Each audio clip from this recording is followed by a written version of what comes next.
आज का योग बहुत ज़बरदस्त और इस विशेष योग के दिन जिसे कि अंगारकी कहते हैं, अंगार की चतुर्थी, कृष्ण पक्ष की चतुर्थी है। हर चतुर्थी को श्री गणेश का जन्मदिन मनाया जाता है, लेकिन जो मंगलवार को आती है, कभी कभी आती है साल में एक आध बार, कभी 2 बार, कभी 3 बार, जिस मंगलवार को अगर चतुर्थी आ जाए तो वो दिन बहुत बड़ा मनाया जाता है।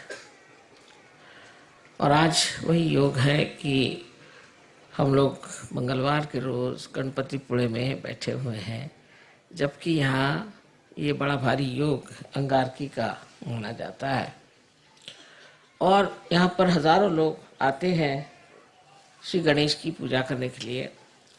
और इस कदर वहाँ पर गाड़ी जाम हो गई थी, 60 गाड़ियाँ सामने की, हम तो पूरा घूम के फिर आए, क्योंकि कितने भी जल्दी चलने से फायदा नहीं हो, जो होना होता है इसी प्रकार होता है। और जब तक सहज में हम इस बात को नहीं समझ पाएंगे कि जो भी होता है उसको सबूरी से देखना चाहिए, उसमें सबूरी होनी चाहिए। कि अगर आप उसी वक्त जल्दबाजी करें या कुछ घबराहट आ जाए तो कार्य नहीं हो सकता। सबूरी करें, और सबूरी करने से बराबर सूझ जाता है कि क्या करना चाहिए, कैसे करना चाहिए। सो जल्दबाजी जो है ये असहज चीज है। सहज में आप में सबूरी होनी चाहिए, इसके बारे में साईनाथ ने बहुत कहा है कि सबूरी में रहो, साई मिलत सबूरी में। और सबूरी शब्द जो है कुछ अपभ्रंश है मेरे ख्याल से, लेकिन इसका अर्थ होता है कि कोई भी बात हो रही है तो उसमें तितिक्षा माने ठहर जाना, देखना। और इस तितिक्षा में जब आप आ जाते हैं तो ये परम चैतन्य कार्य कर देता है और आपको बिल्कुल सही बात पता चल जाती है, कैसे चलना चाहिए, क्या करना चाहिए, कौन से रास्ते का अवलंबन करना चाहिए। पर आप अगर जल्दबाजी में आ जाएंगे तो आप विचारों के चक्कर में फंस जाएंगे और इधर से उधर दौड़ते हुए आपको चीज नहीं मिलेगी। और आज और ऐसा भी एक बड़ा भारी योग है कि आज जीसस क्राइस्ट का भी जन्मदिन है। हमने बहुत बार बताया है कि जीसस क्राइस्ट जो है वो श्री गणेश का ही अवतरण है, और इसका आपके पास में प्रमाण भी है सजग। सो आज उनका जन्मदिन होना, आज इनका भी जन्मदिन होना, मंगलवार का दिन होना और इतना बड़ा समारंभ होना और सब दूर आतिशबाजी होना, ये बहुत बड़ी योग की बात है जो हम इस महागणपति के स्थान पे आकर के उस महाविष्णु की पूजा कर रहे हैं। अब समझने की बात यह है कि श्री गणेश की जो विशेषताएं हैं, उनकी कौन सी विशेषता है आज के दिन जो प्रकटित होती है। ऐसे इससे पहले मैंने बताया था कि विनय, या जिसको कहते हैं हम ह्यूमिलिटी, नम्रता, वो उनका विशेष गुण है। और दूसरा है उनका विजडम, इसके लिए मुझे शब्द नहीं मिल रहे थे मराठी में। इसको उन्होंने बताया कि विजडम का मतलब है सुबुद्धि। चलिए ठीक है, सुबुद्धि। बहरहाल ये सब चीजों का दान गणेश तत्व से होता है, लेकिन उनमें एक और विशेष है कि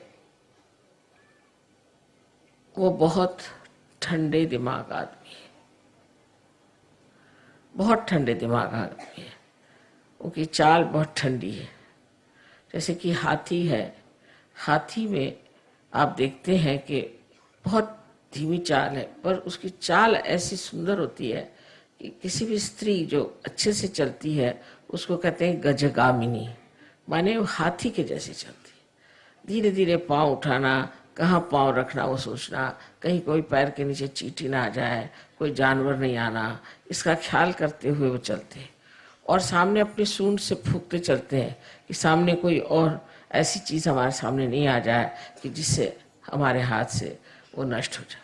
दूसरे वो सिर्फ घास खाते हैं, और घास खा कर के भी इतने बलिष्ठ होते हैं कि जो बड़े बड़े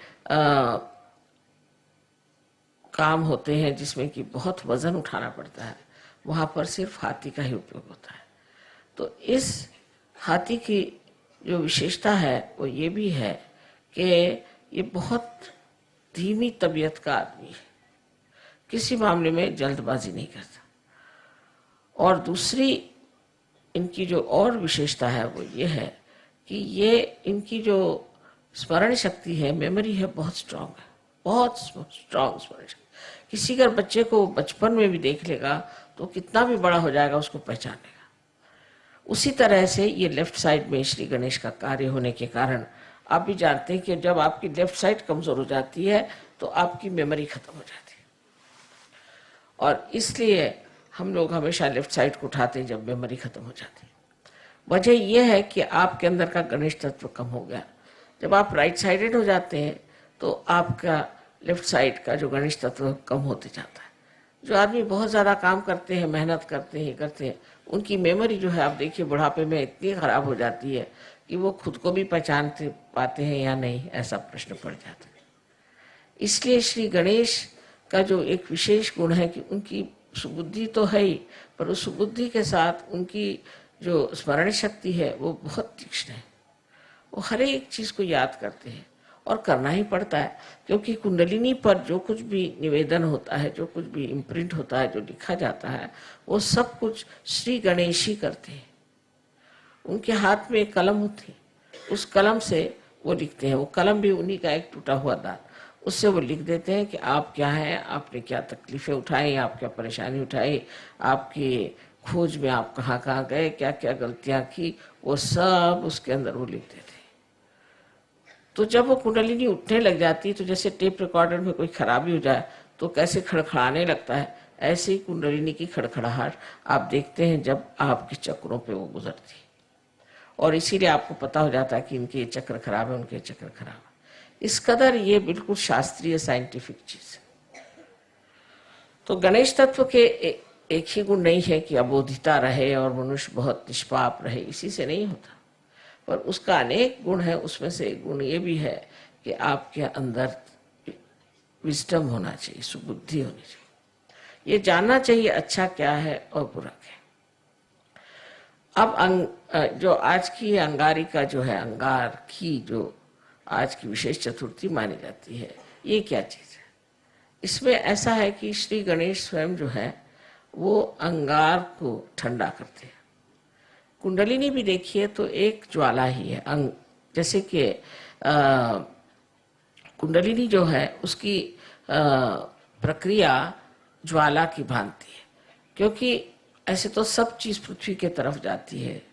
आप जानते हैं कि गुरुत्वाकर्षण से, ग्रेविटी से सारी चीजें पृथ्वी की तरफ जाती है, और सिर्फ ये जो ज्वाला है यही ऊपर जाती है। कोई सी भी आग ऊपर की तरफ जाती है और बाकी सब चीजें पृथ्वी की तरफ दौड़ती है। ऊर्ध्व गति सिर्फ एक इस चीज को मिलती है कि जो अग्नि है, और इसलिए ये जो है ये आपकी अग्नि को शांत कर सकते हैं। ये दो तरह से अग्नि को शांत करते हैं। एक तो ये कुंडलिनी को शांत कर देते हैं, कुंडलिनी को ये बता देते हैं कि इस आदमी में ये दोष है, ये तकलीफें हैं, कोई हर्ष नहीं, तो भी आप इनको पार कराइए, क्योंकि कुंडलिनी का बालक श्री गणेश और जो आप में बालक है वो श्री गणेश है। तो वो उसी आत्मीयता से उस कुंडलिनी को समझा देता है कि तुम तो माँ हो और मैं चाह रहा हूँ कि मैं इनमें जागरूक हो जाऊं, तो तुम मेरी मदद करो। और वो इस तरह से शांत हो जाती है ये सोच करके कि मेरा बालक ही ये चीज़ को मांग रहा है, तो वो अपनी जो भी उनके अंदर गर्मी हो, कुछ हो, उसमें एक तरह से शांति आ जाती है। जैसे कि आपने सुना होगा कि एक बार देवी बहुत नाराज हो गई और देखा कि संसार में बहुत कुछ लोग बहुत गलत काम कर रहे हैं, और उसे इतनी तकलीफ हुई, इतना संताप हुआ कि ये सारी सृष्टि जो मैंने बनाई इसको ही मैं नष्ट कर देती हूँ। तो उन्होंने ये सोच करके और सब दूर संहार की स्थिति बना ली और बहुत नाराज हो गई। और जब उनका नृत्य शुरू हो गया तब श्री महादेव ने ये सोचा कि देवी तो इतनी नाराज है, क्रुद्ध हो गई, अब सब संसार नष्ट ही हो जाएगा, तो इसका इलाज क्या है। तो उन्होंने उन्हीं का बच्चा जो कि कार्तिकेय था उसको देवी के पैर के नीचे डाल दिया। उस पर पैर रखते ही उनकी इतनी बड़ी जीभ निकल आई, ये मैं क्या कर। जो इतनी क्रोध से लाल थी वो भी उस बच्चे को देख करके एकदम शांत हो गई। इसी प्रकार ये हमारी कुंडलिनी को एक प्रकार से शांत कर देते हैं कि तुम अपने बालक को जन्म दे रही हो, इस वक्त नाराजी ठीक नहीं किसी भी तरह से। कभी कभी तो कुंडलिनी को हमने इतना सताया होता है, क्योंकि गलत गुरुओं के पास गए या कुछ गलत हम लोगों ने भी काम किए, तो बेचारी कुंडलिनी लस्तम पस्तम बिल्कुल रहती है। उसका भी आधार सिर्फ श्री गणेश है जो उसको ढकेलते हैं ऊपर की तरफ। श्री गणेश की शक्ति से ही कुंडलिनी ऊपर उठ सकती है, इसीलिए उनको अंगार कहते हैं, क्योंकि वो अपनी शक्ति कुंडलिनी को दे देते हैं। और कुंडलिनी में जो आग है या जो उसकी ज्वालाएं उठती हैं वो शांत है। आपने कभी सुना नहीं होगा कि इस तरह की शांत भी ज्वालाएं होती हैं। एकदम शांत ज्वालाएं हैं, सप्त रंग की होती है और एकदम शांत ज्वालाएं हैं और सहस्त्रार में आपको दिखाई देती है ये कितनी शांत है। ये सारा कार्य श्री गणेश ने किया हुआ। तो एक प्रकार वो आपका भी गुस्सा कम कर सकते हैं।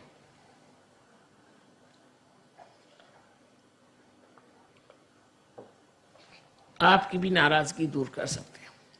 और जब हम नाराज हो जाते हैं तो उसमें हम बहक जाते हैं और हमें याद ही नहीं रहता कि हमें क्या करना चाहिए क्या नहीं करना चाहिए। उसमें हम किसी को मार सकते हैं, पीट सकते हैं, किसी को खून कर सकते हैं, कुछ भी कर सकते हैं।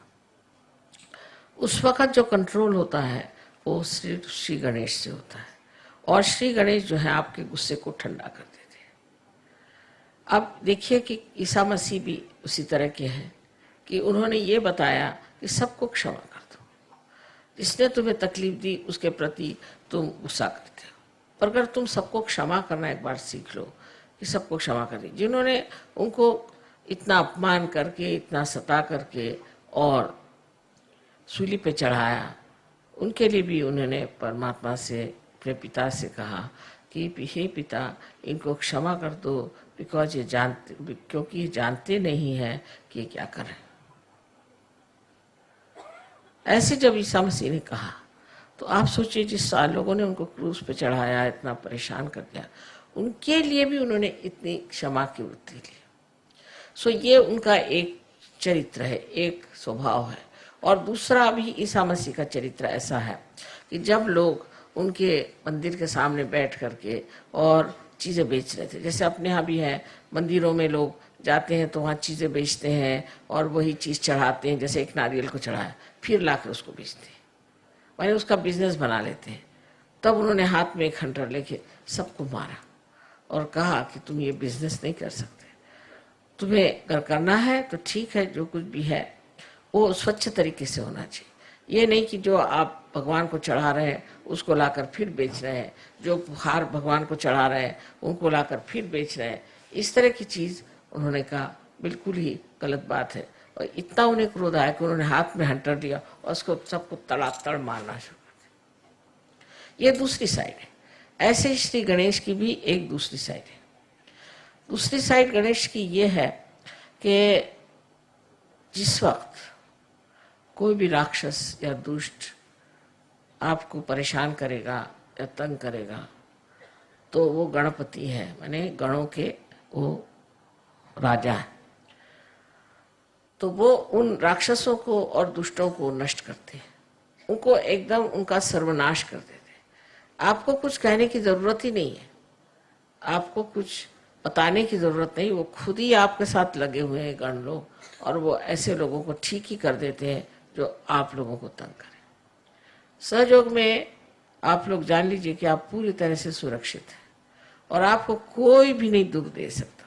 हाँ, अगर आप सहयोग में हैं तो आपके गण जो हैं वो चारों तरफ घूम रहे हैं और वो यहाँ भी पधारे हैं और वो हर समय आपके ऊपर अपनी सुरक्षितता का उन्होंने पूरी तरह से आपके ऊपर अपना आच्छादन डाल दिया, पूरी तरह से आपको ढक लिया। आपको कोई भी तरह की तकलीफ परेशानी नहीं हो सकती। फिर आप उसको चमत्कार कहते हैं, माँ किस तरह से मैं बच गया, पता नहीं क्या हुआ, मैं कैसे बच गया। ये सब गणों का काम है और गण ये कार्य जब करते हैं तब समझ लेना कि आप वाकई में एक सहयोगी हैं। अगर वो ये कार्य आपके लिए नहीं करते हैं तब तो समझना है कि आप अभी तक पूरी तरह से सहयोगी नहीं हो। दूसरी बात गणों की ऐसी होती है कि हमेशा हमारे शरीर में भी वो कार्यान्वित रहते हैं। शरीर से बाह्य की चीज़ें जो करते हैं वो सिर्फ आप जब पार हो जाते हैं, जब आपका संबंध परमात्मा से हो जाता है, तब वो आपका शरीर और आपका सब धन और आपकी सब चीज़ें, बच्चे, सबको संभालते हैं। पर उससे पहले हमारे अंदर वो एंटीबॉडीज बन करके जीते हैं और ये जो एंटीबॉडीज होती है यही हमें रोगों से बचाती है और उससे हम लड़ झगड़ सकते हैं। तो इसका चक्र जो है सेंटर हार्ट, यहाँ पर स्टर्नम करके जो हड्डी है उसके अंदर शुरू में होता है। 12 साल तक ये एंटीबॉडीज तैयार होती हैं और वो फिर सारे शरीर में दौड़ करके तैयार रहते हैं।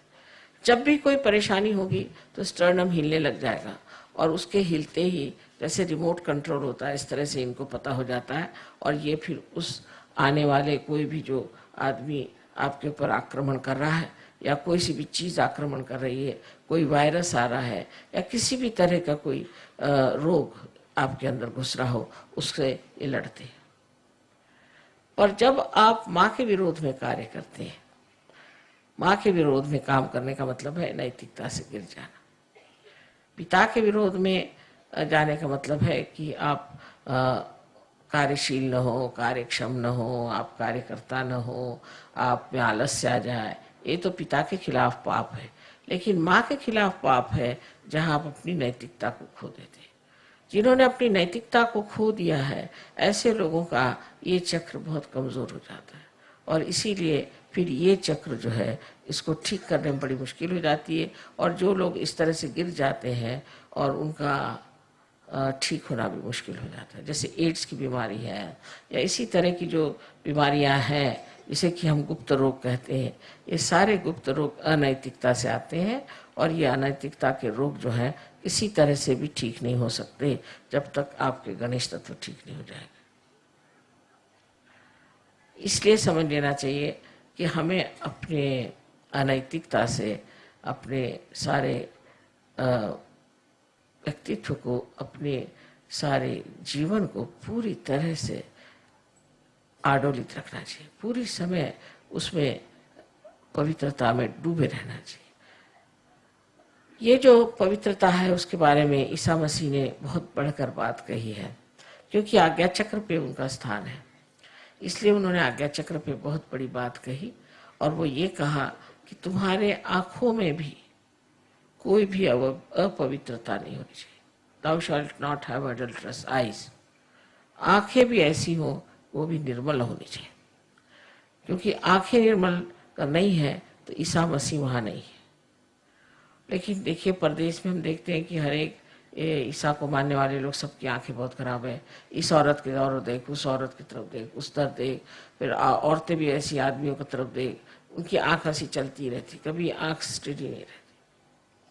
और फिर एक बार ये चल जाए तो ये नेगेटिविटी होती है, भूत है, आंखों से चलते हैं और एक पे जाएंगे फिर दूसरे पे जाएंगे। उसका कोई खेल ऐसा है कि उस खेल में कोई मज़ा तो नहीं आता, पर वो खेल ही अपने आप ही चलते रहता है और आदमी इसी में पागल हो जाता है।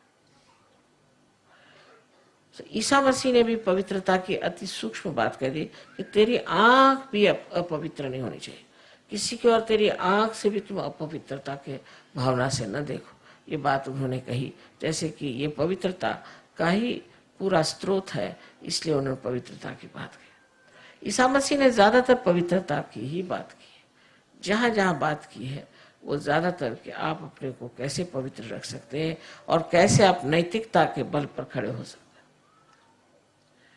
सो सहयोग में, सहज में सब होता है जब आप गणेश जी को पूर्ण तरह से वर्ण करते हैं और गणेश जी को मानते हैं कि ये शक्ति हमारे अंदर आ जाए। ऐसे तो हर एक चक्र पे गणेश का स्थान है, और मैं हमेशा कहती हूँ कि हर एक चक्र पे एक वाइस चांसलर बैठे हुए हैं, चांसलर साहब बैठे हैं। जब तक ये सर्टिफिकेट नहीं देंगे तब तक कुंडलिनी चढ़ेगी नहीं, और हर चक्र पे ये काम करते। तो आज के इस योग की मैंने बात बताई कि उनका जो दूसरा स्वभाव है कि जो अंगार है, उस अंगार को वो अंगार से भी ठंडा कर सकते, वो पूरी तरह से कर सकते। जैसे कि आपने देखा है जिस वक्त में रावण ने श्री राम के विरोध में बात की तो लंका में आग लग गई। तो आपके जो हनुमान जी हैं वो भी मंगलवार ही की उनकी पैदाइश है, और वो उनके पास नवधा शक्तियां हैं। उसके साथ ये दोनों ही मिलकर के ऐसे काम करते हैं। और विशेषकर मनुष्य के अंदर का क्रोध हो तो उस क्रोध को कैसे शांत करना चाहिए ये श्री गणेश जानते हैं, और वो फिर इस तरह से उस पर युक्तियां करते हैं, उस पर ऐसे ट्रिक्स करते हैं कि वो आदमी एकदम हताश होकर के और फिर मान जाता है कि मैंने जो किया वो गलत किया, मुझे ऐसा नहीं करना चाहिए। तो जो गर्म तबीयत के लोग होते हैं उनको भी ये ठीक कर सकते हैं, और इसीलिए इस दिन जब मंगलवार किसी पे अगर मंगली हो तो उसको कहते हैं कि तुम कोरल का जो पत्थर होता है जिसे मूंगा कहते हैं वो पहनिए, वो भी गर्म होता है। मूंगे का पत्थर पहने गर्मी से गर्मी मारी जाती है। वैसे भी आप देखिए कि जितने भी गर्म देश है वहाँ लोग मिर्चा बहुत ज़्यादा खाते हैं। कहीं भी जाइए आप, अगर आप इंडिया में जाइए तो है ही, साउथ इंडिया का खाना इतना मिर्चे वाला होता है कि आप खा ही नहीं सकते। और अगर आप और जगह जाइए, चाइना में भी जो साउथ का चाइना है जैसे कैंटोन वगैरह, वहाँ बिल्कुल बहुत मिर्चे खाना होता है। इसी प्रकार आप इटली में भी जो साउथ है या फ्रांस में साउथ है वहाँ लोग बहुत मिर्चा खाते हैं। क्यों खाते हैं? क्योंकि मिर्चे से मिर्च मिटती है, गर्मी से गर्मी चली जाती है, इसलिए वो मिर्चा खाते हैं जिससे खूब पसीना आए और उनको ठंडक बनी रहे। इसी प्रकार श्री गणेश भी अपनी गर्मी से आपकी गर्मी ठीक करते हैं। आपके अंदर अगर कोई अहंकार हो जाए तो इस तरह से वो आपको दिखा देते हैं अपना प्रताप कि उससे फिर आप खुद ही ठंडे हो जाते हैं। और ये जितनी भी बीमारियां हैं इसमें भी बहुत गर्मी निकलती है, बहुत जनरेट होती है, और इस गर्मी के कारण ही आदमी अस्वस्थ हो जाता है। इसलिए ठीक है कि हम इस गर्मी का ही इलाज करें और उसके लिए श्री गणेश की आराधना करें और उनके प्रति अपने को विशेष रूप से समर्पित करें। आज का दिन बहुत ही बड़ा मैं सोचती हूँ, जो ये 3 चीज़ों का योग यहाँ हो गया कि आज ही ईसा मसीह का जन्म है, आज ही मंगलवार है, आज ही श्री गणेश का भी जन्मदिन है, और आप लोग सब गणपतिपुरे में आए। ये सब कुछ इस कदर बन गया आज कि मुझे इससे बड़ा सहज में ही जो एक चमत्कार होता है ऐसे लग रहा है कि बड़ा भारी चमत्कार है कि इस वक्त सब लोग आए। पर उसमें तकलीफ भी हो गई कि सब यहाँ पर इतने लोग भीड़ कर गए थे कि हम तो जाम में फंस गए और देर हो गई। पर देर या कोई सी भी चीज़ होती उसमें सबूरी की बात है। हम तो हमेशा सोचते हैं कि जो समय हमारे नियत है वही समय पूजा होगी, उससे पहले हो ही नहीं सकती। तो इसलिए जो चीज़ नियति का है उसको क्यों बदला जाए, उसके तरफ लड़ाई झगड़ा करने से फायदा क्या। जो है सो है, जिस वक्त में जो होगा तब हो जाएगा, तब पूजा हो जाएगी। उसमें अब इस वक्त पूजा नहीं हो रही, ये टाइम था, हम कोई घड़ी के गुलाम तो है नहीं। लेकिन इसके फायदे कितने होते हैं ये आप आगे जाकर देखेंगे कि अगर आप टाइम का गुलामी नहीं करें तो बहुत कुछ सहयोग फैल सकता है। पर जो आदमी टाइम की गुलामी करता है वो कभी सहयोग नहीं फैला सकता, क्योंकि उसको हमेशा रहता है ये टाइम में ये करना है, ये टाइम में करना है, और सहयोग के लिए उसको टाइम ही नहीं मिलता।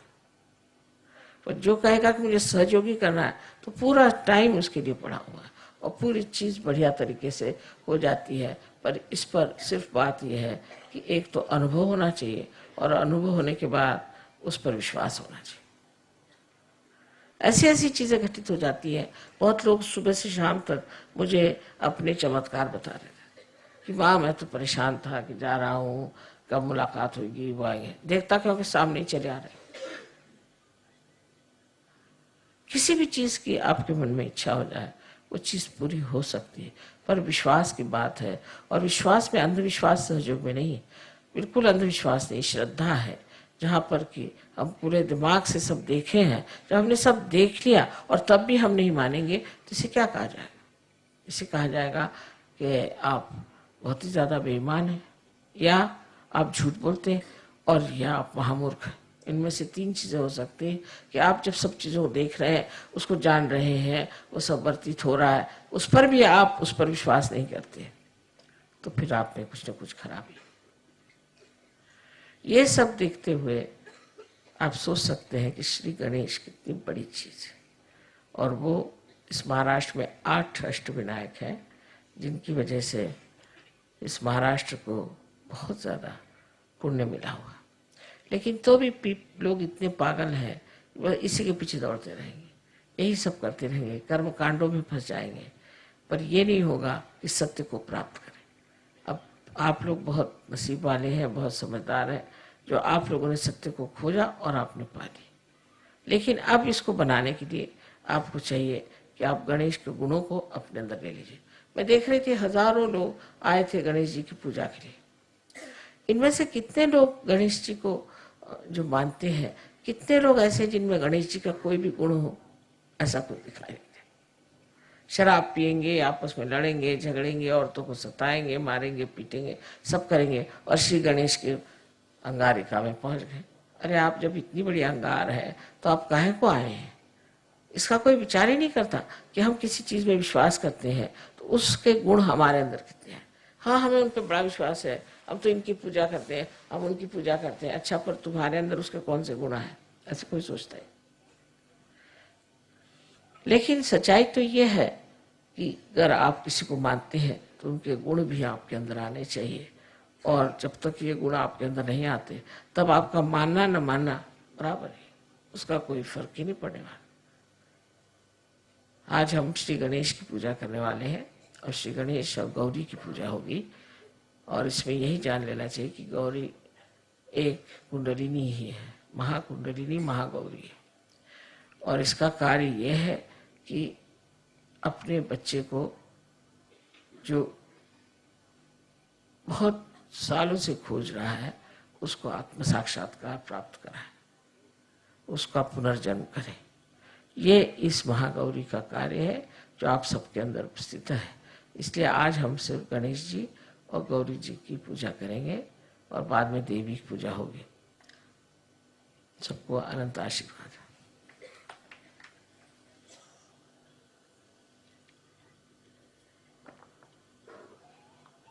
In short, I told them what is so special about today. Tonight is the time when this is Tuesday. On Tuesday, Sri Ganesha was born. So they celebrate every fourth day of the moon as the Sri Ganesha's birthday, because of one on the 4th. But when this 4th falls on a Tuesday, then they think it's a tremendous yoga, because on Tuesday he was born. On Tuesday, this 4th of the day of the month has come, so they just try to worship it as a something special day. Now, I also told them what is the quality of Sri Ganesha, which we see in Christ, and as Christ is the incarnation of Sri Ganesha. Today, remarkable thing is that the third yoga is that today is the birthday of Christ. And the fourth thing, which is very important, is that you all should be here on such and such day on Ganpati. So it's very important day, and that's how we have to learn that if you worship Ganpati or if you worship Christ, we should try to think what qualities we have got within ourselves. Now, regarding Jesus Christ, you know him very well, that he always talked of morality, always talked of holiness, of auspiciousness. And all these things, you see, the holiness and the complete cleanliness within your being is to such an extent that he said that thou shalt not have adulterous eyes. So Sri Ganesha also was against the adultery. Any kind of adultery he was against, and that's why those people who indulge into adulterous life suffer very badly. It's rather difficult to cure them.